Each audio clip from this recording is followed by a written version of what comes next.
इस हफ्ते की बात करूं तो सेंसेक्स निफ्टी के कंपैरिजन में हमने देखा कि बैंकिंग इंडेक्स हो गया, मिड कैप इंडेक्स हो गया, ये इन्होंने ज्यादा मजबूती दिखाई। तो मैं आज का ही कमेंट्री सुन रहा था तो एक रिस्क ऑन मोड में लौट आया बाजार, मुझे लेकिन समझ नहीं आया कैसे डिफाइन करेंगे इसे। तो ऐसा है कि ये जो असेसमेंट है, उसको अगर आप क्वांटिफाइबल नंबर्स में देखेंगे, तो एफआईआईज़ के नंबर जो है वो बहुत बड़ी नेगेटिव है और उसके कंपैरिजन में डोमेस्टिक का नंबर बहुत बड़ा पॉजिटिव है। हम्म। तो हमारे ख्याल से यहीं पर आपके सवाल का जवाब है कि भले ही ग्लोबल इन्वेस्टर्स जिनका ज्यादातर रुझान हमारे लार्ज कैप स्टॉक्स में रहा है और मार्केट का अगर आप वेटेज देखें तो करीब 35% से ऊपर का वेट फाइनेंशियल सेक्टर में रहा है। अगर उनका रुझान नेगेटिव है तो ये लार्ज कैप इंडेक्स भले प्रदर्शन ना दिया हो, लेकिन जहां लोकल पार्टिसिपेशन ज्यादा है, वहां पर अगर आप देखें तो वहां पे मिड कैप और स्मॉल कैप का प्रदर्शन ज्यादा अच्छा है। शायद वो इस बात को जताता है। विपिन जी, आई थिंक एक बहुत बड़ा सवाल है जिसका हम लोगों को जवाब खोजना चाहिए हम्म। कि अगर आप अपने चारों तरफ देखें, तो जो भी फैक्टर्स देखेंगे ना, तो उसमें लगता है कि अंधकार छाया हुआ है। क्रूड $100 के ऊपर है। रुपी डॉलर एक्सचेंज रेट 97 को टच कर गया। आईएमडी का प्रेडिक्शन अगर देखें तो 8% डेफिशिएंट मॉनसून की फोरकास्ट है। एफआईआई के नंबर्स वो नेगेटिव हैं। मिडिल ईस्ट से सप्लाईज सुधरेंगे वो भी दिख नहीं रहा। और तो और प्रधानमंत्री ने पिछले सप्ताह पूरे देशवासियों को कहा है कि वो साल भर तक अपनी कमर कसें, तेल पे खर्च कम करें, सोना ना खरीदें, विदेश यात्रा ना करें। तो इतने सारे नेगेटिव अगर फैक्टर्स हैं, तो हमारा निफ्टी 23,000 और 500 के ऊपर क्यों है? आई थिंक वो सवाल सबसे महत्वपूर्ण है, जो हमें अपने सामने देखना चाहिए और उसकी जवाब खोजने की कोशिश करना चाहिए। मेरे ख्याल से अगर आप देखें तो 2-3 चीजें हैं जो आज के बाजार में हो रहा है। एक तो ये कि जैसा हमने सुना सुनील को भी कहते हुए, जो चौथी तिमाही के रिजल्ट आए, अगर आप एग्रीगेट बेसिस पर देखेंगे, तो एग्रीगेट बेसिस पे ये नंबर बहुत ही ज़्यादा इम्प्रेसिव है, जितना हमें उम्मीद नहीं थी। करीब-करीब 18-19% का पैट ग्रोथ है, अगर आप एक्स्ट्राऑर्डिनरी आइटम को निकाल दें तो। हम्म। तो इतनी अच्छी पैट ग्रोथ चौथी तिमाही में लोग एक्सपेक्ट नहीं कर रहे थे। साथ ही साथ अगर आप कमेंट्री भी सुनेंगे कॉर्पोरेट्स की, तो कॉर्पोरेट्स भले ही इस बात से हमें आगाह कर रहे हैं कि उनके मार्जिन पर प्रेशर आएगा, डिमांड को लेकर उन पे तो अनसर्टेनिटी है, लेकिन मायूसी वाली कमेंट्री वो कॉर्पोरेट से नहीं आ रही है। तो ये दूसरी बात हो गई। तीसरी बात, पिछला साल जो गुजरा, उसमें आईपीओ का मार्केट बहुत गर्म था। हम्म। तो बहुत सारा पैसा जो है वो मार्केट से आईपीओ उठाकर ले गए। पिछले कुछ महीनों में ये मार्केट बिल्कुल आईपीओ का बाजार जो है वो ठंडा पड़ गया है। यानी कि एक मेजर सेगमेंट जो बाजार से लिक्विडिटी लेके जा रहा था, अब वो बाजार में नहीं है। तो वो जो लिक्विडिटी है, वो कहाँ जाएगी? वो तो फिर सेकेंडरी मार्केट में आएगी और शायद सेकेंडरी मार्केट में लोकल इन्वेस्टर्स का interest mid and small cap में ज़्यादा रहता है। तो वो शायद एक्सप्लेन कर रहा है कि हम पिछले सप्ताह ही नहीं, अगर आप ईयर टू डेट परफॉर्मेंस देखेंगे, हम्म। तो भी आप पाएँगे कि mid cap and small cap index का प्रदर्शन जो है, वो लार्ज कैप इंडेक्स से ज्यादा है।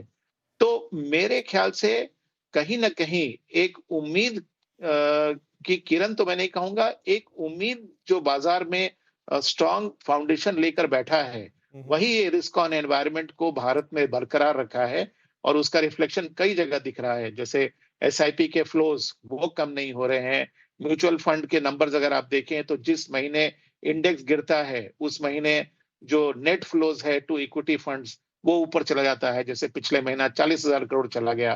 तो ओवरऑल अगर आप देखें तो मुझे लगता है कि जो रिटेल डोमेस्टिक इन्वेस्टर है, जी। उसने भारत के बाजार से उम्मीद नहीं छोड़ी। राइट, खूबसूरत व्याख्या थी सर, ये आपने बड़े अच्छे से मेरे सवाल के जवाब को दिया, बहुत डिटेल में जाके। नव गौरांग सर भी आ गए हैं। गौरांग सर आ ही रहे थे कार्यक्रम में, उससे पहले बड़ा ऐलान आया आरबीआई की तरफ से बड़े डिविडेंड का, जो कि एंटिसिपेटेड था, लेकिन वो बाजार को खुश करने वाली खबर तो थी ही। आगे अगले हफ्ते भी शायद उसका असर हमें देखने को मिलेगा। तो ये एक राहत है, इसका असर bond yield, fiscal deficit, liquidity, इन सब पे तो इनफैक्ट दिखेगा ही दिखेगा। लेकिन बाजार के कितना काम आएगा, और जो पूरी चर्चा में अब तक तीनों मेहमानों से गुजरते हुए आए और एक एंटिसिपेशन लगाने की कोशिश कर रहे हैं कि ये हफ्ता जो अच्छा गया, क्या ये कई अगले अच्छे हफ्तों की नींव डाल गया है? बहुत बहुत धन्यवाद विपिन जी, मंच पर आमंत्रित करने के लिए। सबसे पहले तो आप सभी से क्षमा चाहूंगा, विलंब से मैं जुड़ रहा हूं आप लोगों के साथ कार्यक्रम में, तो इसके लिए मैं क्षमा चाहता हूं आप लोगों से। सुनील जी को, संजय भाई को और सुदीप भाई को सादर प्रणाम, आपको भी सादर प्रणाम, और सीएनबीसी आवाज के सभी दर्शकों को सादर प्रणाम और शुभ दिन हमारे तरफ से। देखिए, मैं सुन रहा था अभी, संजय भाई को भी सुन रहा था और कुछ टिप्पणियां मैंने सुदीप भाई की भी सुनी। सकारात्मक नजरिया लग रहा है बाजार को लेकर के। ये एक वाक्या मैं बता सकता हूं आपको, और ये क्यों। अ, देखिए, बहुत सारी नकारात्मक चीजें, मुझे नहीं पता इसके पहले चर्चा हुई है, बल्कि मैंने सुना विदेशी संस्थागत निवेशकों की बिकवाली। तो जो आंकड़ा मैंने पढ़ा है वो करीबन 2 लाख करोड़ के ऊपर की बिकवाली जनवरी से लेकर के अब तक हमारे जो मित्र है विदेशी संस्थागत निवेशक, उन्होंने की है। इसके पहले पिछले साल 2025 में भी की, और शुरुआत हुई थी अक्टूबर 2024 से लेकर के। तो उस इस पूरे समय में विपिन जी, अगर आप देखने जाए तो बहुत बड़ी मात्रा में विदेशी संस्थागत निवेशकों की बिकवाली हुई, और अगर ये इसी प्रकार की, इसी स्तर की बिकवाली भारत को छोड़ करके अगर किसी और उभरते हुए बाजार में होती, तो मेरे ख्याल से वो बाजार करीबन 50-60% नीचे होता। हमारे यहाँ पर अभी, जैसे सुनील जी भी बता रहे थे, संजय जी भी बता रहे थे कि विदेश जहाँ विदेशी संस्थागत निवेशकों ने बिकवाली की है, स्थानीय संस्थागत निवेशकों ने खरीदारी की है, और इसका बहुत बड़ा योगदान जो है वो छोटे निवेशकों की तरफ से आया है। इतनी बातें सुन ली हमने, इतनी नकारात्मक, और मैं तो ये सोचता हूँ कि मैं तो उत्साहित हो गया हूँ विपिन जी के, इतनी नकारात्मक बात है ना, तो सकारात्मक आने को सही समय नहीं लगेगा। तो मैं ये देखता हूँ कि प्याला आधा भरा हुआ है, मैं ये नहीं देखता कि प्याला आधा खाली है। और अगर आप शेयर बाजार में काम करते हैं तो सकारात्मक नजरिया रखना अनिवार्य है, क्योंकि अगर आप नकारात्मक परिस्थिति में जाएंगे तो आप किसी भी प्रकार का निर्णय नहीं ले सकेंगे, चाहे बाजार में बिकवाली करने का या खरीदारी करने का, आप सिर्फ देखते रह जाएंगे।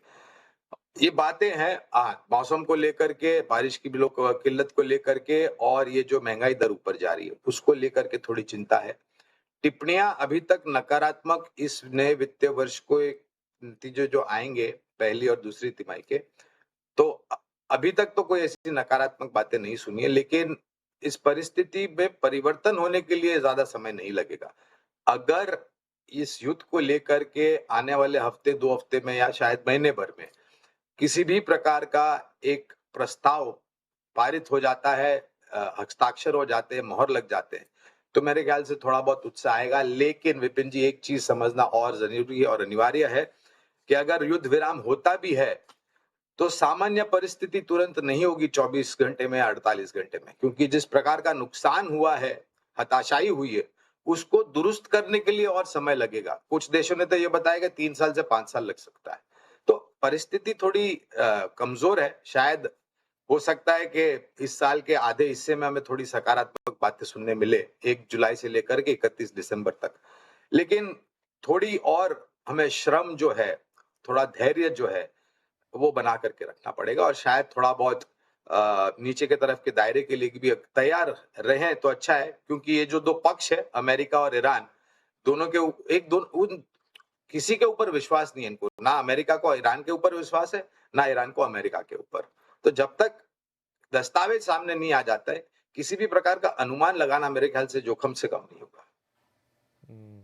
तो गौरांग साहब ने कहा कि थोड़े और निचले दायरों के लिए भी तैयार रहना चाहिए। तो अभी हम उस बॉटम की बात कर रहे थे, तो उनके लिहाज से वो बॉटम अभी नहीं है, थोड़ा और भी नीचे जाए तो कोई बड़ी बात नहीं होगी, लेकिन हाँ बहुत कुछ निर्भर करेगा कि वो जो दो देश हैं वो आपस में किस तरीके से, क्योंकि बड़ा मुश्किल है दोनों को समझना। एक तरफ दोस्ती की भी बात होती है, दूसरी तरफ वो धमकी भरा अंदाज लगातार चलता है, वो पोस्चरिंग लगातार चलती है।